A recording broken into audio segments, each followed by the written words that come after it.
Hello everyone, welcome back to GDC classes English. So students, for the preparation of MRB Pharmacist Tamilnadu, we are going to see another video of the Master Stroke series, and today's we will be having questions from the topic Pharmaceutical Chemistry, and the topic we will be covering will be Inorganic Pharmaceutical 1. So today's topic we are having Inorganic Pharmaceuticals, and in this Inorganic Pharmaceuticals we are having hematinics, gastrointestinal agents, topical agents, dental products and medicinal gases. So let's get started with our first question. The first question we are having, which of the following is not a hematinic?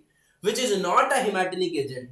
Iron, folic acid, vitamin B12 and vitamin B2. So we are having hematinic. Hematinic are those substances that are actually responsible for the formation of blood cells.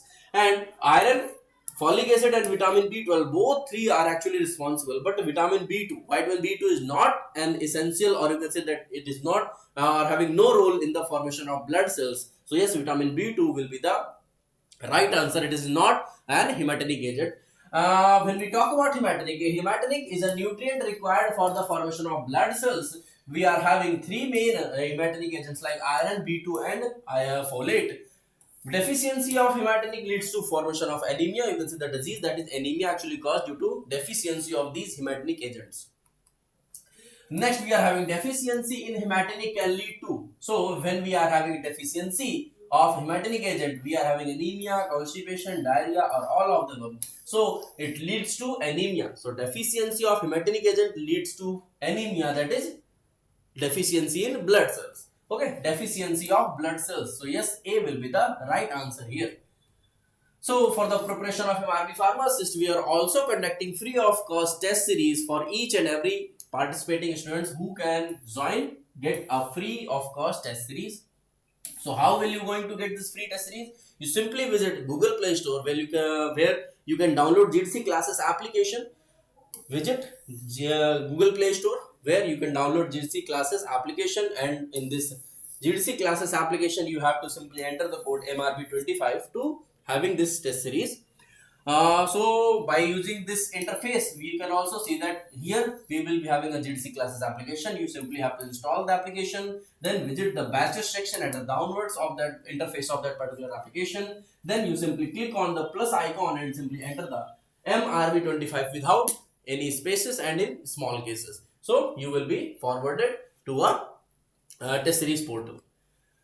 Okay, now the next question we are having, give an example of the absorbable antacid. So absorbable antacid, or you can say that systemic antacid. What is the example of systemic antacid? Aluminum hydroxide? No, not at all. It's not a systemic antacid.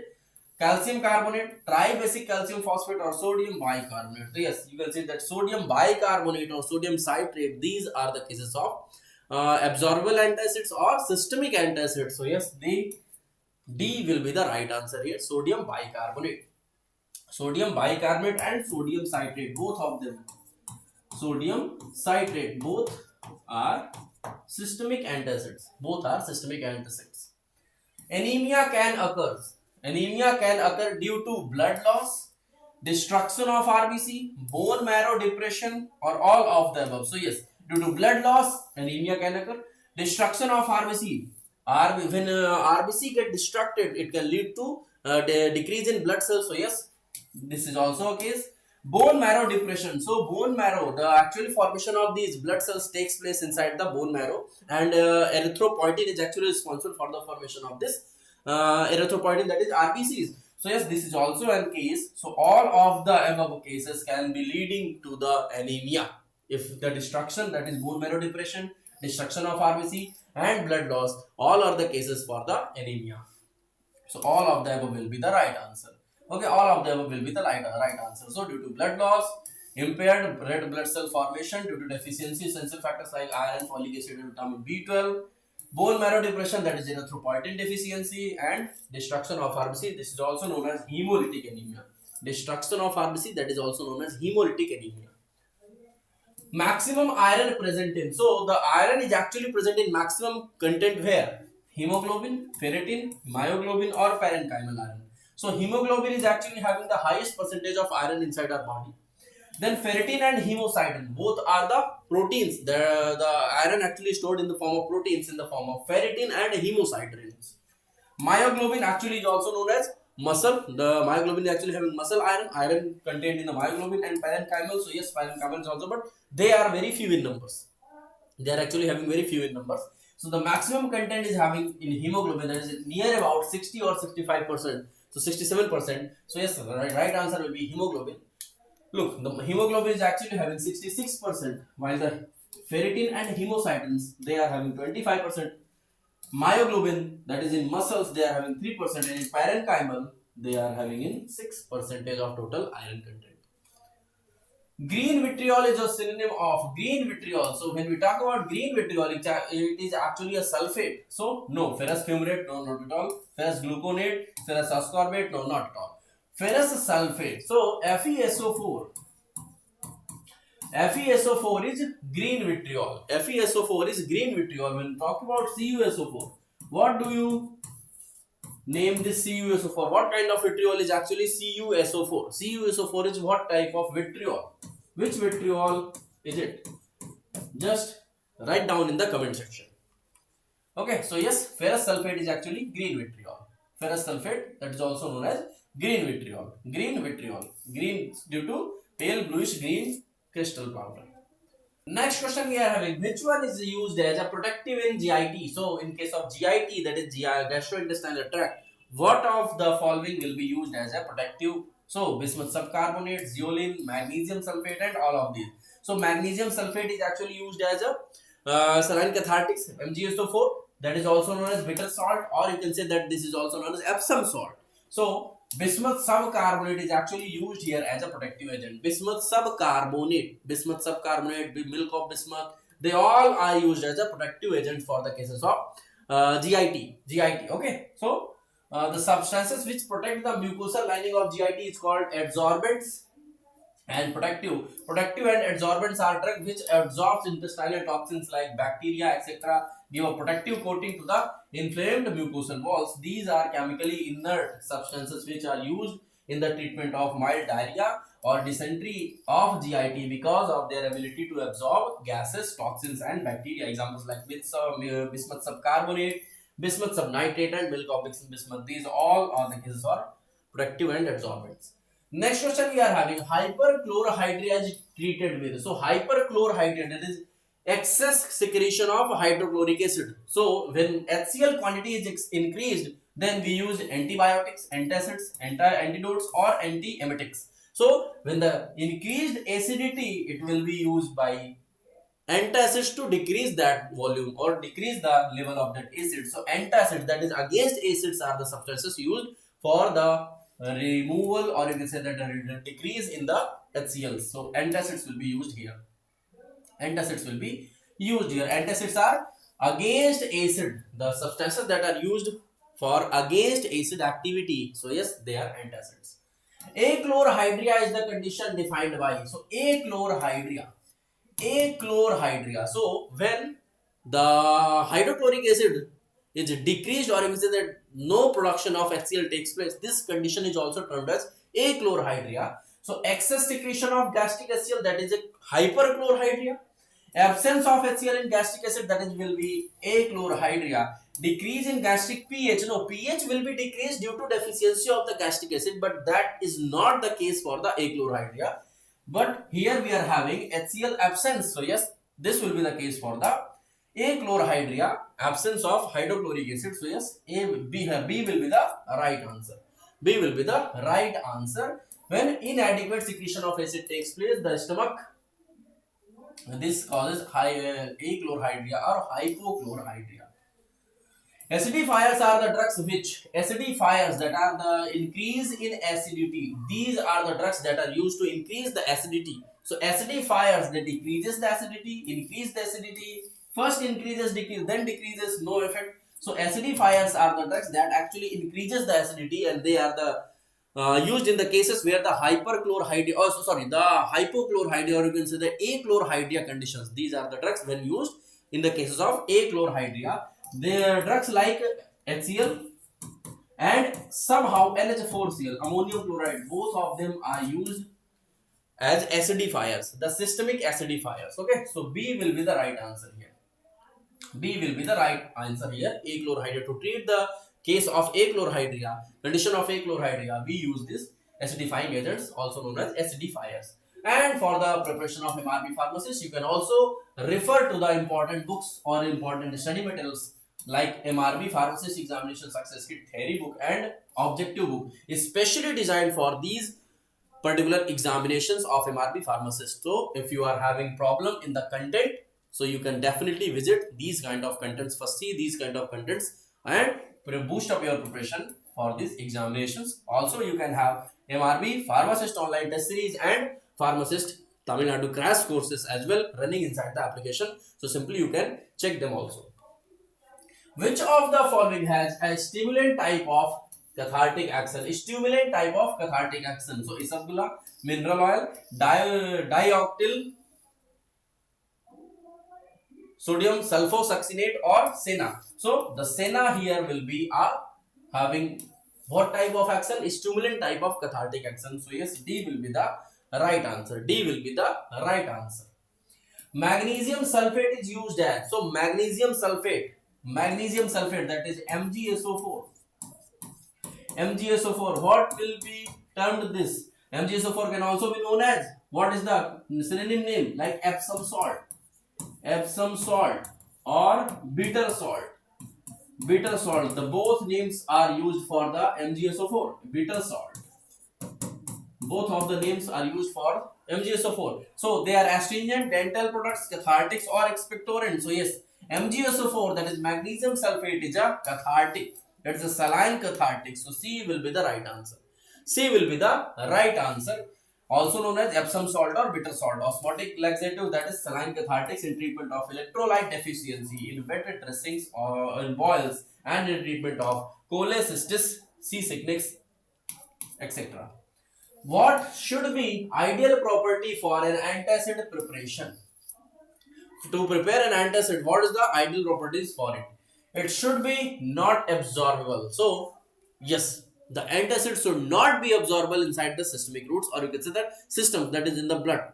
They should not be absorbed in the blood, and if they came inside the blood, they will cause the systemic alkalosis. So yes, antacid should not be absorbable. So yes, this is the right case. Not causes systemic alkalosis. Yes, definitely. If antacid goes inside the blood, so since antacid that are acting against acids, so if they are acting actually against acid, so they must be an alkaline agent.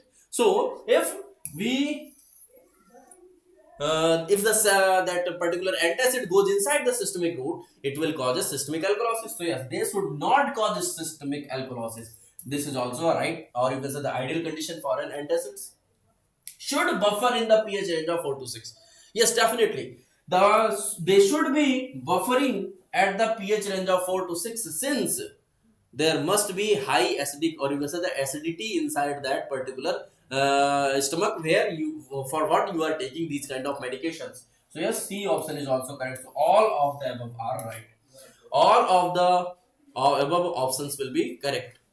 Okay, all will be the correct. Criteria for ideal antacids: should not be absorbable or cause systemic alkalosis, not be laxative or causes constipation, affect rapidly or over a long period of time, pH range must be 4 to 6, and what is the reaction of the antacid or gastric acid should not cause evolution of gases. Calamine is zinc oxide, L2O3, ZNO or Fe2O3, C36H70O4Zn, MgO4SiO2 H2O. So calamine is actually zinc oxide mixed with iron oxide. Okay, so zinc oxide, that is ZNO plus Fe2O3. This is actually the formula for calamine. Okay, for calamine. So zinc oxide with traces of ferric oxide. This is actually calamine. Lunar caustic is lunar caustic. So you can say the caustic soda. What do you mean by caustic soda? What is the formula for caustic soda? Tell me in the comment section. Lunar caustic, it's a silver nitrite, mild silver protein, mercury or hydrogen peroxide. So lunar caustic is the synonym for silver nitrite. Silver nitrite is actually having the synonym of lunar caustic. Lunar caustic. Okay, so silver nitrate is AgNO3, and it's also known as lunar caustic. Lunar caustic. Silver nitrate, that is AgNO3, amide correction. Which of the following is used as a solar protective? Which of the following is actually used as a solar protective? So what will be used as solar protective? Titanium dioxide, silicon polymer, zinc stearate, or calamine. So when we talk about solar protective, it's titanium dioxide. It will be titanium dioxide due to its what? Primarily used for its opacity property for screening out the ultraviolet radiations. Various sun creams and sunscreen products to prevent sunburn, they are actually used for them. So titanium dioxide is used as a hair protective for the outer skin due to sunburn. The mechanism by which fluoride inhibit dental caries. Fluoride inhibit dental caries by increasing susceptibility to acid, by increasing the sensitivity of tooth enamel, decreasing acid solubility of the enamel, increased acid solubility of the enamel. So dental caries as the cases, dental caries actually arises due to decay of that particular tooth. So the acid that actually produced by the microorganism as a waste material, waste product actually is responsible for the tooth decay. So when this acid susceptibility for the enamel is high, they actually causes decay of that particular tooth. So these fluoride actually decreases the acid susceptibility towards the enamel. So yes, C will be the right answer. Fluoride work by decreasing the acid solubility of that particular enamel. C will be the right answer. Fluoride works primarily via topical mechanism, which includes inhibition of demineralization the crystal surface inside the tooth, enhancement of the remineralization of the crystal surface that resulting in the remineralized layer very resistant to the acid attack, inhibition of bacterial enzymes. Stannous fluoride is used as, so when we talk about stannous fluoride, stringent, anti-caries, dentifrices, or anti-dandruff. So stannous fluoride, this will be used as an anti-cavity agent, anti-caries agent. So sodium fluoride and stannous fluoride, both these fluorides are actually used as a dentifrices, as a anti-cavity agent to prevent teeth from the cavity. Which among these is a precipitating germicide? Hydrogen peroxide, silver nitrate, sodium hypochlorite, or hypochlorous acid. So precipitating germicide, we are having precipitating germicide. Hydrogen peroxide, no oxidation mechanism. Silver nitrate, yes. This silver nitrate is actually work by precipitation germicide. You can see that antibacterial properties. It is having actually antibacterial properties by. So silver nitrate will be having precipitation type of germicidal reaction. So silver nitrate is a powerful chemical germicide. Despite precipitation, it retains substantial germicidal potential even in the presence of large quantities of aluminous material, possibly by gradually redissolving the silver. Abrasive agent used in the dentifrices. Abrasive agent. So dentifrices are the compounds that are actually we use day-to-day life for the simply proper maintaining of our maintaining the hygiene of our teeth. So is it sodium fluoride? No, they are anti-cavity agent, anti-caries agent. Selenium sulfide? No, not at all. Selenium sulfide we can't use for the teeth. Zinc sulfate or calcium carbonate. So this calcium carbonate is actually having mild abrasive actions, mild abrasing properties that we use in our dentifrices. So yes, D will be the right answer. Calcium carbonate, calcium phosphate, dibasic calcium phosphate, dibasic hydrate, calcium hydrate, and silica hydrate. They all are the uses for the dentifrices. Sodium metaphosphate is used in. So sodium metaphosphate is used for anticaries, antacids, desensitizers, or dentifrices. Sodium metaphosphate, they are used actually for the dentifrices. They will be used for the general maintaining the hygiene of our tooth. So D will be the right answer. They are a dentifrices Dentifrices are the substances that are used along with the toothbrush for cleaning and polishing accessible surface of the teeth. The role of dental abrasive are two. Dental abrasive, actually what the dental abrasive do? Coating of teeth? Not at all. Protecting of teeth? No. Polish and cleaning of the teeth? Yes. So abrasives actually polishes and clean the teeth. So yes, C will be the right answer. C will be the right answer. Dental abrasives are actually used for polishing and cleaning of a teeth. Okay. One of the following is used as a dental cement. Which among the following are used as a dental cement? Zinc chloride? No. Zinc chloride is used as a desensitizers.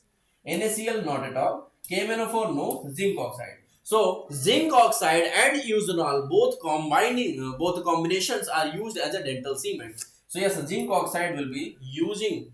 We are using zinc oxide as a dental cement. So yes, D will be the right answer. D will be the right answer. Denture adhesive agent. So denture adhesives, the name itself indicates that adhesive, that means additions, and denture, that are artificial teeth, artificial dentures. So to hold dentures with the gum, or you can say inside the gum, we use this denture adhesives. So protect the microorganisms? No, not at all. Gums and dentures to hold them in place? Yes, of course.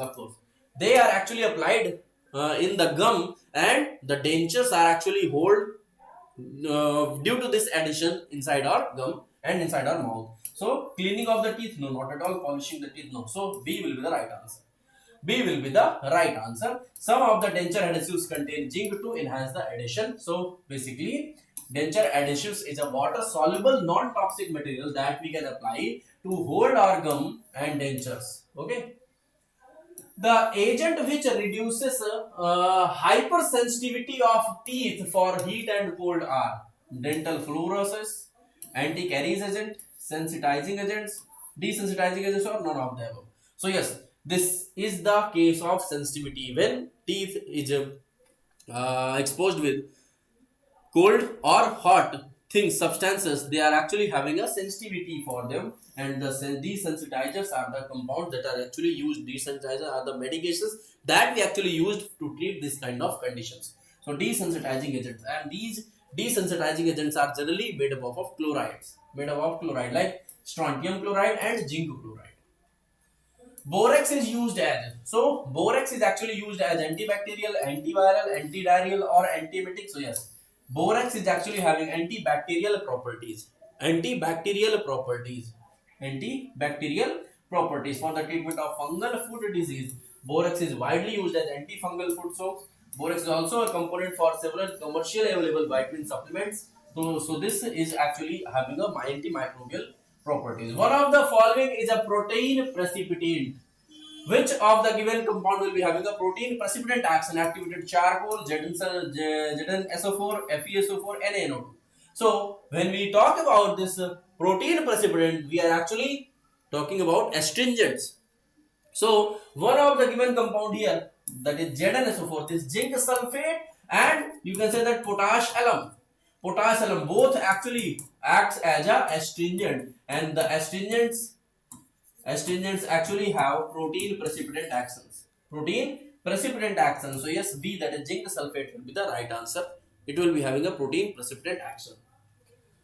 An antiseptic solution generally used for cleaning wounds and ears is. So antiseptic solution generally used for the cleaning of wounds and ears.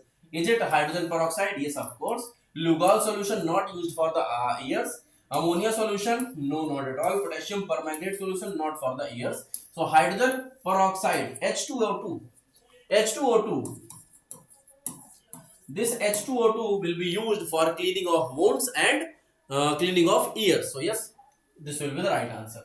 Topical agent, depending upon their action, used as. So topical agents are those that are actually used, applied over the lining of the body. So protective, yes, they can be used as protective. Antimicrobials, yes, various antiseptic creams can be used as antimicrobial agents.